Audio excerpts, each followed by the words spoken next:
ഗൾഫിലെ ചൂടിൽ ഉരുകുമ്പോഴും തൻ്റെ പ്രിയതമക്കും മക്കൾക്കും ഒരു കുറവും വരുത്തരുതെന്ന് നിർബന്ധമുള്ള ഭർത്താവ്. നാട്ടിൽ 3 മക്കളുമായി സുഖമായി കഴിയുന്ന ഭാര്യ. 34 വയസ്സുള്ള അവളുടെ ജീവിതം ആരെയും അസൂയപ്പെടുത്തുന്നതായിരുന്നു. ഭർത്താവിൻ്റെ വീട്ടിൽ സ്നേഹത്തിനും കരുതലിനും നടുവിൽ കഴിയുമ്പോഴും എവിടെയോ ഒരു വിരസത അവളെ പിടികൂടിയിരുന്നു. ആ വിരസത മാറ്റാനാണ് അവൾ ഫാഷൻ ഡിസൈൻ കോഴ്സിന് ചേരാൻ തീരുമാനിച്ചത്. എന്നാൽ ആ തീരുമാനം അവളുടെ ജീവിതത്തിൻ്റെ തന്നെ ഡിസൈൻ മാറ്റിമറിക്കുമെന്ന് അവൾ അറിഞ്ഞില്ല. ക്ലാസ്സിലേക്കുള്ള യാത്രക്കിടയിലാണ് അവൾ 29 വയസ്സുള്ള ഒരു ചെറുപ്പക്കാരനെ പരിചയപ്പെടുന്നത്. ആ സൗഹൃദം പതിയെ പ്രണയത്തിന് വഴിമാറി. അവനൊരു മികച്ച നടനായിരുന്നു. തൻ്റെ ഭാര്യ മോശക്കാരിയാണെന്നും ദാമ്പത്യത്തിൽ താൻ അനുഭവിക്കുന്ന കഷ്ടപ്പാടുകളും പറഞ്ഞ് അവൻ അവളുടെ സഹതാപം പിടിച്ചുപറ്റി. ഭർത്താവിൻ്റെ സ്നേഹത്തെക്കാൾ വലുതാണ് കാമുകന്റെ കരുതൽ എന്ന് അവൾ തെറ്റിദ്ധരിച്ചു. ആ ചെറുപ്പക്കാരൻ്റെ വാക്കുകളിൽ മയങ്ങി താൻ അനുഭവിക്കുന്നതാണ് യഥാർത്ഥ പ്രണയമെന്ന് അവൾ വിശ്വസിച്ചു. ഒടുവിൽ ആ ദിവസം വന്നെത്തി. ഭർത്താവിൻ്റെ വീട്ടിൽ നിന്ന് തൻ്റെ 3 മക്കളിൽ ഇളയ കുഞ്ഞിനെയും കൊണ്ട് അവൾ ഇറങ്ങി. നേരെ പോയത് ആ ചെറുപ്പക്കാരൻ്റെ സുഹൃത്തിൻ്റെ ഫ്ലാറ്റിലേക്കായിരുന്നു. വിവരം അറിഞ്ഞ് അവളുടെ ബന്ധുക്കൾ അവിടെ പാഞ്ഞെത്തി. അവർ അവളോട് കരഞ്ഞപേക്ഷിച്ചു, തിരികെ വരാൻ കേണപേക്ഷിച്ചു. നിനക്ക് ഭർത്താവില്ലേ? 3 മക്കളില്ലേ? ഇങ്ങനെ ചെയ്യരുതെന്ന് ഉപദേശിച്ചു. പക്ഷേ പ്രണയത്തിൽ അന്ധയായ അവൾക്ക് അതൊന്നും കേൾക്കാൻ മനസ്സിലായിരുന്നു. ഒടുവിൽ കൂടെ ഉണ്ടായിരുന്ന പിഞ്ചു കുഞ്ഞിനെ പോലും ഉപേക്ഷിച്ച് ആ യുവാവിനൊപ്പം ജീവിക്കാൻ അവൾ തീരുമാനിച്ചു. കുഞ്ഞിനെ ബന്ധുക്കളെ ഏൽപ്പിച്ച് അവൾ അവൻ്റെ കൈപിടിച്ച് പടിയിറങ്ങി.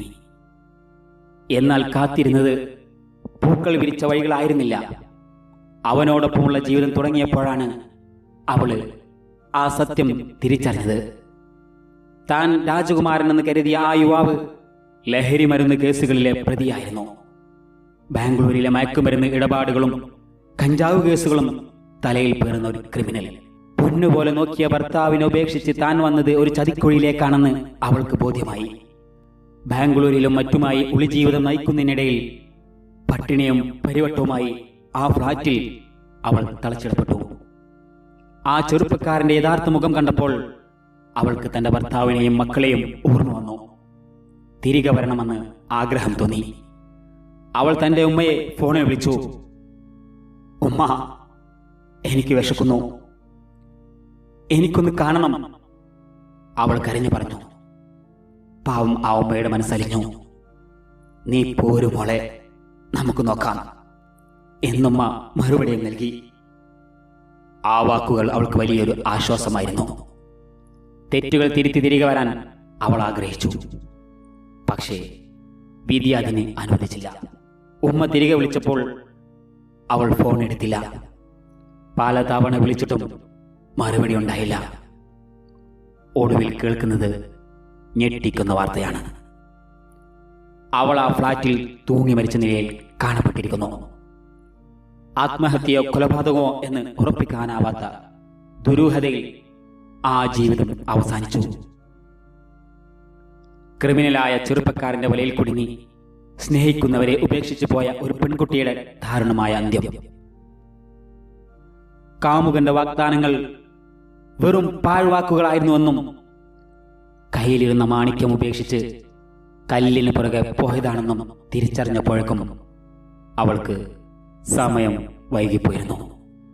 സുഹൃത്തുക്കളെ, ഇത് തന്നെയല്ലേ ഇന്ന് നമ്മുടെ നാട്ടിൽ നടന്നുകൊണ്ടിരിക്കുന്നത്, നാം കേട്ടുകൊണ്ടിരിക്കുന്നതുമെല്ലാം? നമ്മെല്ലാവരെയും അത്തരത്തിൽ നിന്ന് കാത്തുരക്ഷിക്കട്ടെ.